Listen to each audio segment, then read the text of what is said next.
All right, back here on Is It Prophecy on Israel National Radio. The show is also simulcasted as the Messiah Hour on YouTube. If you go to YouTube and type in Messiah Hour with Ari Louis, you'll find this episode as well as previous episodes with Rabbi Yosef Mizrahi and Rabbi Shrager Simmons, the founder of Honest Reporting. If you have any questions, comments, or concerns, feel free to email me at messiahhour@gmail.com. Again, messiahhour@gmail.com. Let us know about different episodes you'd like us to do in the future. We're again continuing our conversation today with Rabbi Myers, the founder and director of the Emek Lone Center and the founder and director of the Lone Soldier Center. Now, Rabbi Myers, in part one, we were speaking about your sons, how they have military experience in the Israeli Defense Forces, but you yourself have military experience in the South African Army. Tell us a bit about that experience. In the South African Army, I went in as an army chaplain. I was an army rabbi in the South African Army in 1980 and 1981. I did basic training in Heidelberg camp in the Transvaal. And then afterwards I was assigned to the Western Province Command in Cape Town, where the area of my chaplaincy was about 5 times the size of the state of Israel. So it was all the way up from Cape Town to Saldanha Bay, to Silver Mine, all various places where I visited Jewish servicemen who were serving in the infantry, in the Navy, and in the Air Force, who were bases all the way in all those areas. Now, how does it work as far as you're a chaplain? This is very common in the United States Army and other armies outside of Israel because other countries, they need a moral and spiritual support. I mean, what exactly is the idea behind a chaplain in the military? Well, in South Africa, I believe, different to America, I only dealt with Jewish servicemen. I believe an American chaplain has to deal in social matters and in general theological matters with people who are not only in his denomination. Our brief was to give spiritual guidance to the Jewish soldiers. So I would go to every single base in my command at least once a week. I would hold a number of Shabbatons throughout the year, and obviously on the Chagim, on Pesach, and on Purim, and on the Rosh Hashanah, we would have various services and events held for the soldiers in order to keep them Jewishly conscious and connected to their Jewish traditions. Now, that's the idea of some experience of the Army outside of Israel. And the IDF, they have a Jewish pride, and they also have Jewish values as well. And I want to know if you could talk about that, because throughout the summer during this war in Gaza, a lot of people thought the IDF was not fair, or they thought they did bad things. Obviously, I mean, I personally think that was absurd. And you working with lone soldiers, I'm sure they had their own personal stories. Tell us what you actually think about the IDF as far as their morality, and why do you think, again, the media outside of Israel did not report it as such? The IDF has the highest level of moral values and of discipline of the soldiers, when they can shoot, what they can do, when they can take things, how much they must ensure that the enemy civilians are not there, even though the enemy civilians are being used as shields. You cannot obviously take, and there are very few cases at all, of soldiers who are misusing their position to take possessions of the enemies. That you cannot do. Everything is checked out. The soldiers who would ever think of doing that or would do that would be court-martialed. Every single aspect of Israeli army conduct is analyzed with a very, very detailed microscope, a very large microscope. And that, to call a spade, is another form of anti-Semitism. No other army has this scrutiny for the actions where they do. If the Israeli army had made such great effort in order to minimize civilian casualties, and they get blamed for all the casualties which were purposefully put up. That is only a form of anti-Semitism which is with us from the dawn of the Jewish people. And anti-Semitism is interesting in that when we're poor, then they say we're leeches, and when we're rich, they say we control everything, and when we don't defend ourselves, they say we're weak, and then when we do defend ourselves, they say we're monsters. That's pretty much the situation here. That is pretty much the situation. There is nothing we can do which would satisfy them, because at any level where we are the communists, we are the capitalists, we are the aggressor, and so on and so forth. Whatever we do, we are the ones who face the United Nations scrutiny, whereas others which have made far greater and deliberate atrocities against any of their enemies would not face this same scrutiny at all. And we're speaking with Rabbi Shalom Myers, the founder and director of the Emek Lone Center and founder and director of the Lone Soldier Center as well. Now, going in the future, tell us some ideas or plans you have. You talked about that you want to set up a center where people would have, the Lone Soldiers would have Shabbat every week. If you just tell us how important that is, because these are guys that have excruciating training. They are working nonstop, round the clock, and I think the bare minimum we could give them is a Shabbat, and that's comfortable. So if you could tell us a bit about the importance of having the Shabbat every week and other programs you're looking to do. In speaking with the Lone Soldiers, I know that the biggest problem they're going to have when they leave the military base to come back is, what are we going to do for Shabbat? Where are we going to go? We want to be an address for them where they can come every Shabbat. We would obviously like them to let us know in advance, but even if they don't, they are welcome.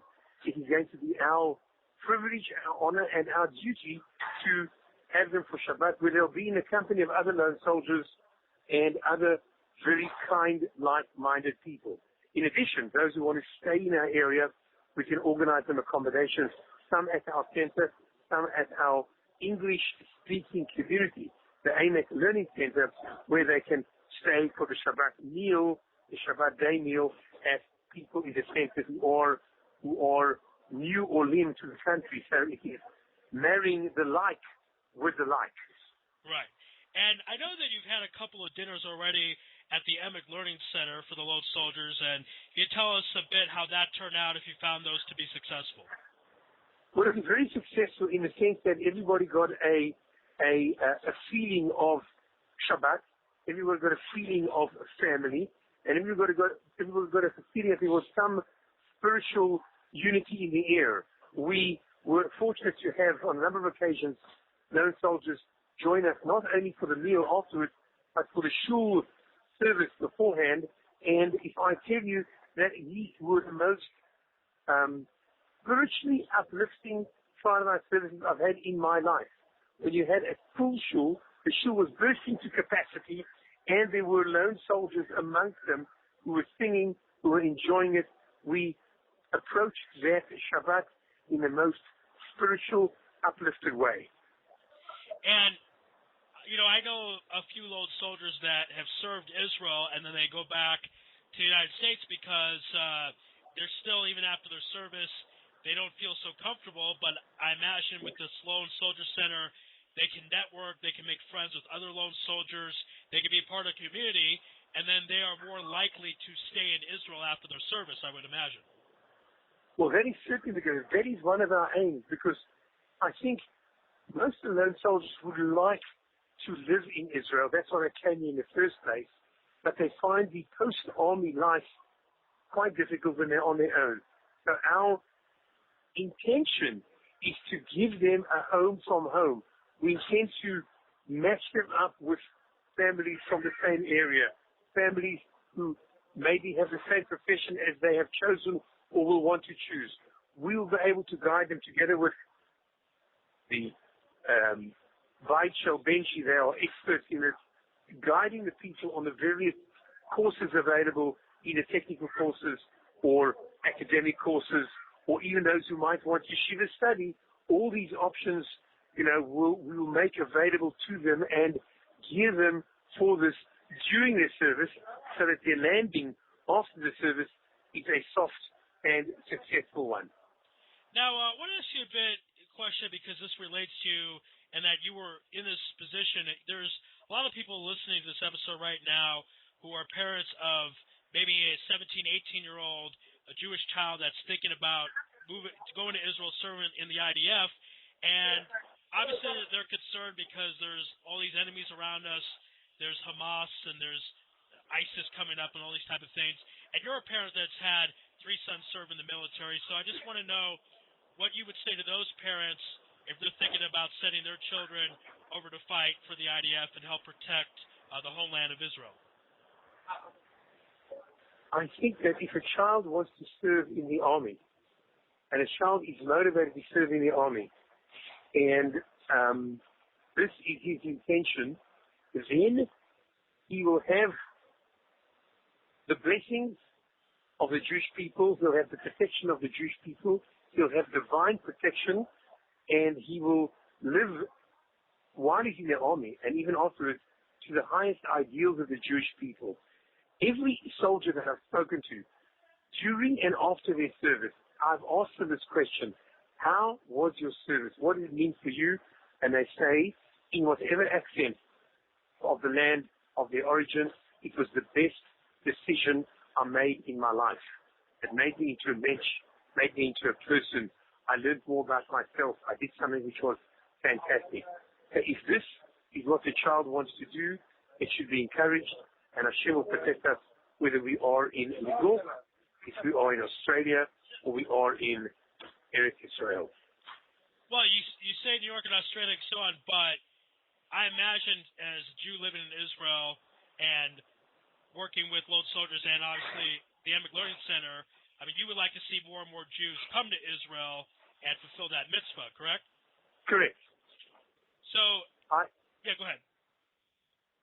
I certainly think so, because I certainly think it is the most wonderful opportunity that those who want to serve the Jewish people have a vehicle in which to do it, and it is a training and a life experience which cannot be matched anywhere.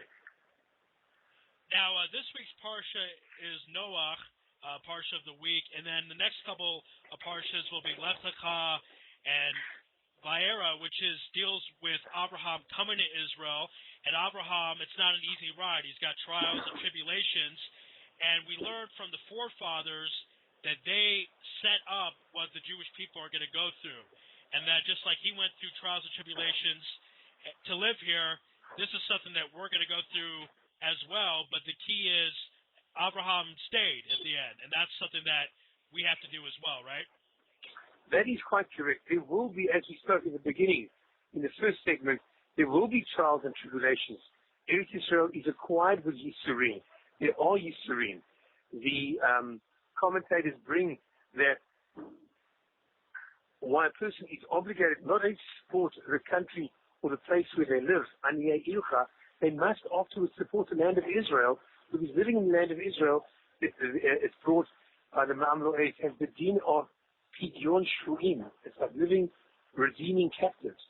It's always been regarded as difficult. That is part of the territory, but we are rewarded in this world, we're rewarded in the world to come for the sacrifice we make in living in Israel and everything that it goes with, because we're obviously fulfilling the Almighty's wishes to dwell in Zion. There are many biblical sources that talk about things like mitzvahs outside of Israel are practiced, like the Ramban holds of that. Also, every 4 amos, which is 6 feet approximately, is a mitzvah when you're walking in Israel. If you can just touch about Jewish sources which talk about how important it is to live in the land of Israel. Well, it says on the negative, somebody who doesn't live in Israel, it's as if he hasn't got a God. And somebody who lives in Israel, it's if he has got a God. Because it says in the Torah, Einei Hashem Elokecha ba mereshit shana ad acharita. The connection, the supervision of the land of Israel is by God himself. The supervision of the Jews and the world in the diaspora is given over to Malachim. So here we have a possibility of doing the ultimate mitzvah, the mitzvah of Yeshuv Eretz Israel, of living in here, of building in here, that we have to look no further, that this is an opportunity where, as you said, every 4 amot, this is the Holy Land, we've got to see the land of Israel through the eyes of the way Hashem wants us to see it and to dwell and to love the land and its stones. Even the dust and the stones of the land is holy, and this is what we have to make sure we understand. I once had a student that I was teaching at Or Sameach, and he worked for a high-tech company in California, and he said his company was a world leader in its field, and he went all over the world to promote its products amongst their customers and everything else. He was treated to, first-class, 5-star entertainment, hotels and everything else. He said, Rabbi, when I came to Israel, I felt as if there was an electrical current running through me. He felt so energized, and just stepping onto the land of Israel, he felt the kedusha of the land. He felt different, and this made him something which he wasn't before. He was somebody who was not observant, who had become observant just by being in the land of Israel. Now, what's interesting is that, Rabbi, you don't have to give away your age, obviously, but you have lived approximately half of your life in South Africa and about half of your life in Israel. So you have an understanding that a lot of people don't have, because a lot of people were born in Israel, and then a lot of people born outside that never moved, or they've been here a few years. But you've been here a very significant amount of time. So I want to know if you could talk about how other people felt as far as living in Israel. I want to know if you could tell us a bit personally from your own life experience how you've felt and what you've seen and what you've experienced living in Israel. The general feeling which I can remember and connect with is everybody was in admiration that you were in Israel. The society in South Africa where I grew up and the society where I'm in Israel, everybody appreciates that it is a mitzvah, or if it's not a mitzvah in the sense that they don't understand the mitzvahs, but at least they understand you have done a noble thing, and they have been very, very in awe of the fact that I've done Aliyah, that I've made Aliyah, and that I've lived in Israel. So it's only been a positive thing that I have made the Aliyah, lived in Israel, and now Be'ezrat Hashem coming back to live in Yerushalayim, I've been in Telstone for the last 21 years. Oh, wow, so you're going to make Aliyah to Jerusalem, that's the plan. That is the plan, yes, that's the, to be the head of the Emek Lone Soldiers needs me not only to come in for the Shabbat and during the week, but to be